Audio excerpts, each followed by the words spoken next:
Alhamdulillah, alhamdulillahillazi arsala rasulahu bil huda wa dinil haqq liyuzhirahu 'ala ad-dini kulli wa kafa billahi shahida. Asyhadu an la ilaha illallah wahdahu la syarika lah wa asyhadu anna Muhammadan 'abduhu wa rasuluh sallallahu alaihi wasallam. Allahumma fassalli wa sallim wa barik ala sayyidina Muhammad wa ala alihi wa ashabihi ajma'in. Wardallahumma ala arba'atil khulafa'ir rasyidin Abi Bakri wa Umar wa Utsman wa Ali wa ala baqiyatis sahabati wat tabi'in wa tabi'it tabi'in wa man tabi'ahum bi ihsanin ila yaumiddin. Amma ba'du, fa ya ibadallah, usikum wa nafsi bi taqwallahi wa ta'atihi la'allakum tuflihun. Ittaqullaha haqqa tuqatih wa la tamutunna illa wa antum muslimun. Qala Allah Ta'ala fi kitabihil karim, a'udzu billahi minasy syaithanir rajim. Bismillahirrahmanirrahim. Ya ayyuhallazina amanu udkhulu fis-silmi kaffah wa la tattabi'u khutuwatis syaitan innahu lakum aduwwun mubin. Shadaqallahul azim. Hadirin jamaah Jumat rahimani wa rahimakumullah. Senantiasa kita bersyukur kepada Allah Subhanahu wa taala dengan mengucapkan alhamdulillahirabbil alamin, yang dengan nikmat dan karunia yang masih diberikan oleh Allah kepada kita hingga siang yang berbahagia ini, di tempat yang mulia dan di hari yang mulia ini, Allah masih berkenan memberikan kesempatan kepada kita untuk memperbanyak pundi-pundi ibadah, memperbanyak bekal amal soleh kepada Allah Subhanahu wa ta'ala, di antaranya melalui pelaksanaan sholat Jumat berjamaah. Berharap dan bermohon kita kepada Allah, mudah-mudahan ibadah yang telah kita lakukan selama ini, yang sedang kita kerjakan maupun yang akan kita laksanakan, dinilai sebagai amalan soleh di sisi Allah dan dibalasi dengan balasan yang berlipat ganda. Amin ya rabbal alamin. Salawat dan salam kepada Rasulullah Muhammad sallallahu alaihi wasallam dengan mengucapkan Allahumma shalli ala sayyidina Muhammad wa ala ali sayyidina Muhammad. Khatib juga tidak lupa untuk senantiasa mengingatkan diri khatib khususnya dan kaum muslimin umumnya untuk senantiasa bertakwa kepada Allah Subhanahu wa taala, baik dalam keramaian maupun dalam kesunyian, baik di siang hari maupun di malam hari. Ittaqillaha haitsuma kunta, bertakwa kepada Allah dimanapun kita berada. Ma'asyiral muslimin, jamaah Jumat rahimani wa rahimakumullah. Tema khutbah kita pada kesempatan kali ini adalah pentingnya seorang mukmin memiliki rasa malu di hadapan Allah Subhanahu wa taala. Malu merupakan salah satu sifat yang harus dimiliki oleh seorang yang mengaku muslim, yang mengaku mukmin, yang menyatakan diri sudah masuk dalam dinul Islam atau agama Allah Subhanahu wa taala. Karena sifat malu merupakan bagian dari rahmat Allah Subhanahu wa taala yang akan diberikan kepada seorang hamba. Ketika seorang mukmin memiliki rasa malu di hadapan Allah Subhanahu wa taala, tentu dia senantiasa akan melaksanakan apa yang akan diperintahkan oleh Allah, dan dia malu kalau dia mengerjakan apa yang dilarang oleh Allah Subhanahu wa taala. Maka malu yang diperintahkan oleh Allah adalah malu ketika kita melaksanakan atau mengerjakan sesuatu kemaksiatan yang dilarang oleh Allah Subhanahu wa taala. Malu untuk sesuatu kebaikan, maka ini juga tidak dibenarkan. Kenapa tidak datang ke masjid? Saya malu sholat berjamaah. Tak ada itu. Kenapa tidak bersedekah? Saya malu bersedekah. Kenapa tidak melakukan kebaikan? Saya malu untuk melakukan kebaikan. Maka malu yang harus kita terapkan adalah malu ketika kita mengerjakan apa yang dilarang oleh Allah Subhanahu wa taala. Ma'asyiral muslimin jamaah Jumat rahimani wa rahimakumullah. Nabi sallallahu alaihi wasallam di dalam hadis yang diriwayatkan oleh Imam Muslim dari sahabat Abu Hurairah, beliau bersabda, al-iman bid'un wa sab'un au bid'un wa sittuna syu'bah. Iman itu memiliki 70 cabang lebih atau 60 cabang lebih. Fa afdaluha qaulu la ilaha illallah.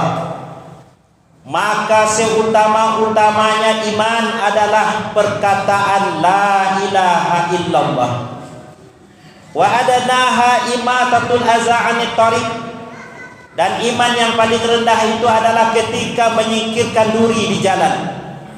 Di level iman yang dimiliki oleh seorang mukmin, level tertinggi itu adalah ketika dia senantiasa berzikir kepada Allah Subhanahu wa taala. Wal haya'u syu'batun minal iman. Kemudian Nabi sallallahu alaihi wasallam mengatakan bahwa malu merupakan salah satu cabang dari cabang iman. Dari sekian banyak cabang iman yang disampaikan oleh Nabi sallallahu alaihi wasallam, malu merupakan salah satu sifat yang membuktikan bahwa seseorang itu beriman kepada Allah Subhanahu wa taala. Kalau malu tidak ada lagi, maka ini dipertanyakan keadaan atau status keimanan seseorang di hadapan Allah Subhanahu wa taala.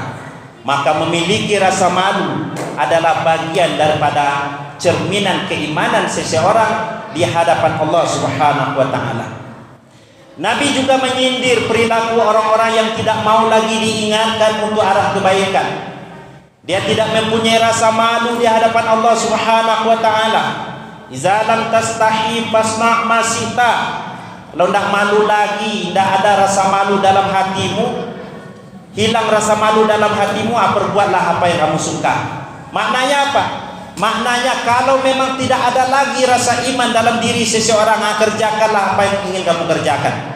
Tapi ketika seseorang masih memiliki rasa malu, maka dia tidak mau melakukan apa atau sesuatu yang seenaknya saja. Pasti dia berarah atau berdasarkan Al-Quran atau petunjuk Nabi sallallahu alaihi wasallam. Nabi ketika berkumpul dengan sahabat-sahabat beliau juga mengatakan kepada sahabat beliau, istahyu minallahi haqqal haya. Malulah kamu di hadapan Allah dengan sebenar-benar malu. Lalu sahabat Nabi sallallahu alaihi wasallam menjawab, ya Rasulullah, nahnu nastahyi. Wahai Rasulullah, kami sudah memiliki rasa malu. Walhamdulillah, alhamdulillah. Lalu Nabi sallallahu alaihi wasallam menjawab, laisa zalika. Bukan begitu maksudnya. Walakin al-istihya, tetapi malu yang sebenarnya itu, walakin al-istihya haqqal haya, malu yang sebenar-benarnya itu kata Nabi sallallahu alaihi wasallam, antahfuzar ra'sa wa ma wa'a. Engkau menjaga kepalamu dan apa yang dikandung oleh kepala itu. Apa yang ada dalam kepala seseorang? Ada pendengaran di situ, telinga. Ada penglihatan di situ, itulah mata. Ada penciuman, itulah hidung. Ada lisan, itulah lidah kita. Ketika 4 anggota ini kita jaga baik-baik, kita rawat baik-baik dengan bingkai keimanan kepada Allah Subhanahu wa taala, berarti seseorang sudah memiliki rasa malu, kata Nabi. Telinga dipergunakan untuk mendengar kebaikan, mendengarkan pengajian. Bahkan ketika khatib berkhutbah, khusyuk dan konsentrasi mendengarkan khutbah khatib. Ini mempergunakan telinga di jalan Allah. Namun ada juga orang yang tidak mempergunakan telinganya di jalan Allah. Bahkan penyesalannya nanti di akhirat. Wa qalu law kunna nasma'u aw naqilu ma kunna fi ashabis sa'ir. Mereka mengatakan, jikalau dulu waktu di dunia kami mendengar kami berpikir kami tidak mungkin masuk dalam neraka sa'ir. Ini artinya apa? Bahwa ada orang-orang yang telinganya salah guna, tidak sesuai dengan fungsi yang diberikan oleh Allah Subhanahu wa taala, yang harusnya mendengar kebaikan.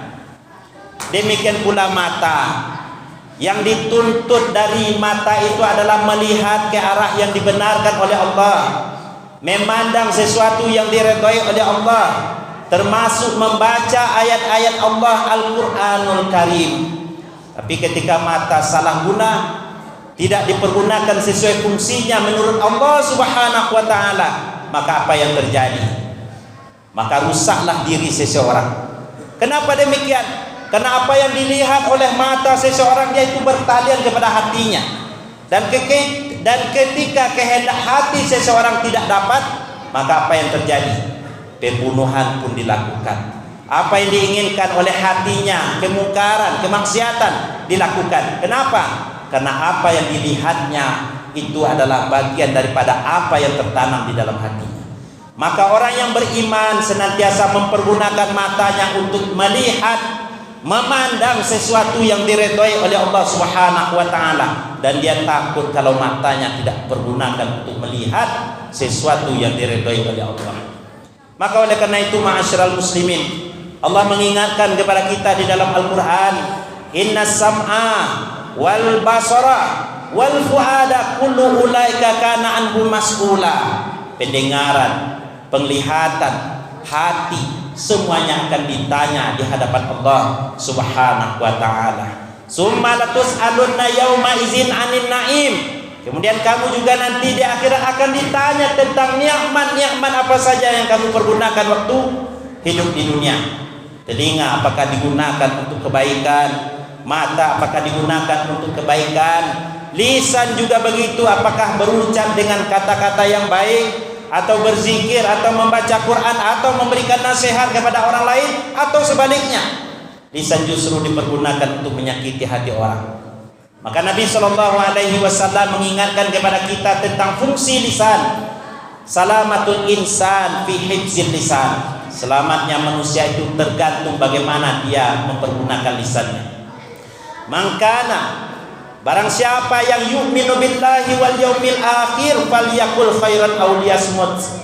Barang siapa yang beriman kepada Allah dan hari akhir, maka hendaklah dia berkata yang baik. Kalau tidak mampu berkata yang baik, maka hendaklah dia diam. Artinya apa? Bahwa terkadang tanpa kita sadari, lisan itu bisa melukai perasaan orang lain, dan itu susah untuk diobati. Luka nampak itu bisa diubah, tapi luka di hati, sakit hati orang, maka bertahun-tahun alun dicegah, bahkan sampai mati. Maka oleh karena itu seorang mukmin antah fazar ra'sa wa ma wa'a, senantiasa menjaga kepalanya ini, dan apa yang dikandung oleh kepalanya itu sebagai bukti bahwa dia malu di hadapan Allah, mempergunakannya di jalan yang diridhai oleh Allah.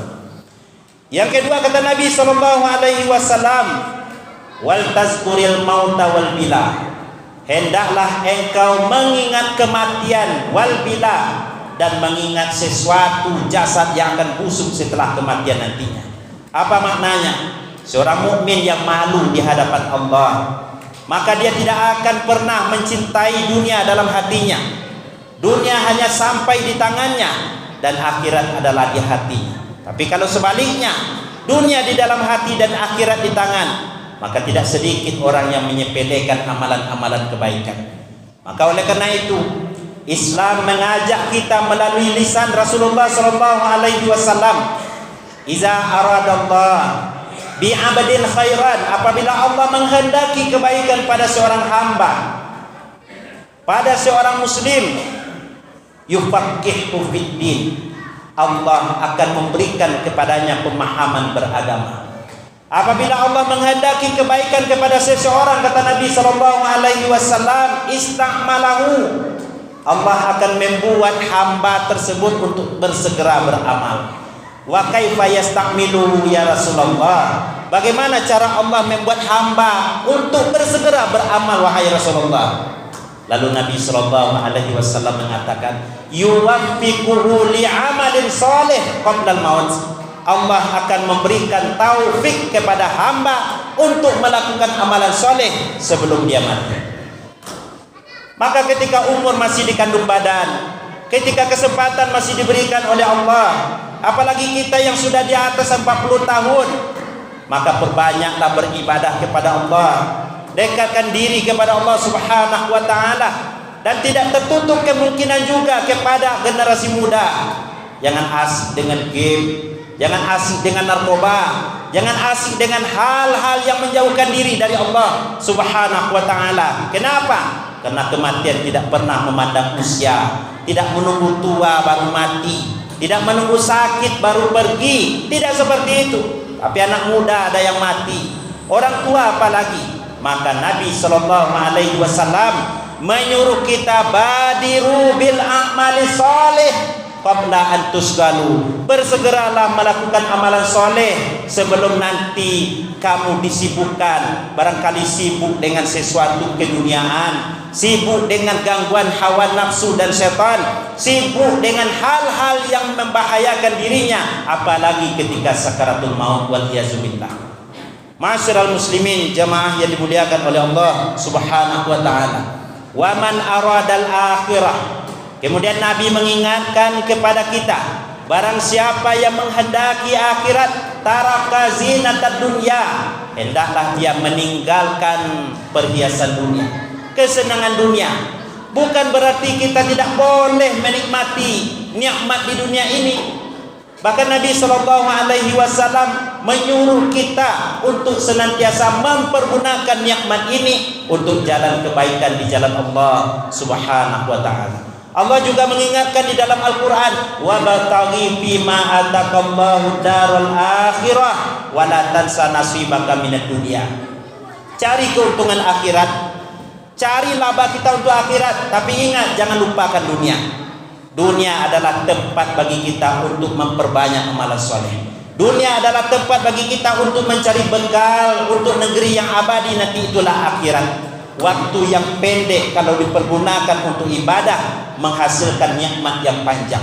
Tapi kalau waktu yang pendek dipergunakan untuk hal-hal yang dilarang oleh Allah, maka ketika masa yang panjang nanti hidup dalam kesusahan. Tentu pilihannya tergantung kepada kita. Dengan petunjuk yang telah diberikan oleh Allah, hendaklah semua kita, setiap kita memperbanyak amalan soleh di hadapan Allah. Jangan mudah dibuai oleh alunan-alunan setan, hawa nafsu, dunia dan lain sebagainya yang menghalangi seseorang untuk jauh dari Allah Subhanahu wa ta'ala. Dijadikanlah fasilitas kehidupan dunia sebagai sarana bagi kita untuk senantiasa mendekatkan diri kepada Allah Subhanahu wa ta'ala. Ma'asyiral muslimin, jamaah Jumat rahimani wa rahimakumullah. Faman fa'ala zalika, siapa saja yang mampu perbuat itu semuanya, dia pergunakan, dia pelihara kepalanya, dia mengingat kematian, dan juga dia meninggalkan kesenangan dunia demi akhirat, faqad istahya minallahi haqqal haya, maka dia itulah orang-orang yang sebenar-benar malu di hadapan Allah Subhanahu wa ta'ala. Fa'tabiru ya ulil absar la'allakum turhamun.